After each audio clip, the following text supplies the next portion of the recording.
Good evening, everyone.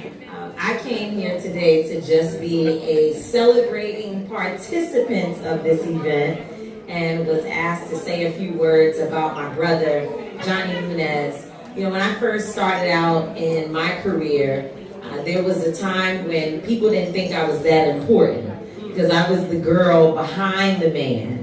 And they were more concerned with all the paparazzi in the country, was more concerned with the person who was, or who appeared to be the only leader.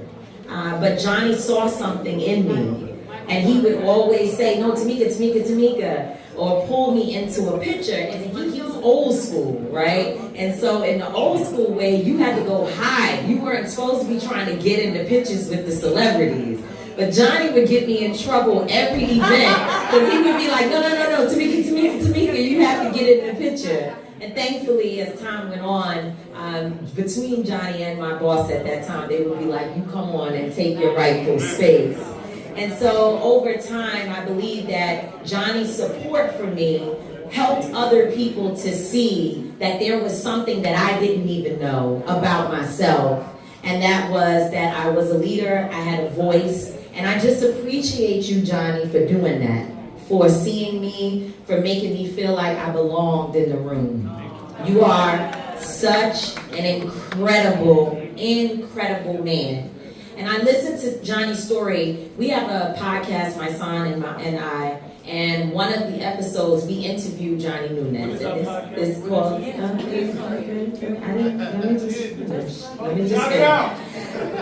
He gets on me all the time. But anyway, we have a podcast and we interviewed Johnny, and I want to make sure that one of the things that we do with Nakia is to send to you all this interview, because I want you all to have an opportunity to learn more about his true story and who Johnny is. We see him behind the camera, but on our show, which is now called TMI, but at the time, I believe we were street politicians.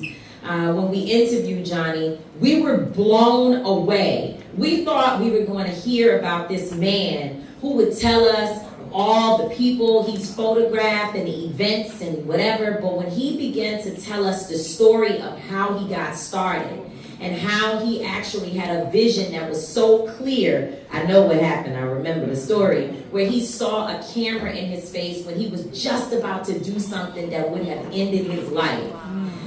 It just changed me in how I see him. But the most important part of that story is where part of the reason that he didn't have a job anymore was because he decided to stand up for somebody else, a woman that he knew was being treated wrong, and particularly racial bias in the workplace. And I didn't forget that story. And I just want you to know, Johnny, that the world needs you. The world needs your voice. And it is time that you are able to put the camera down and allow people to see you for more than just a man who takes pictures, but you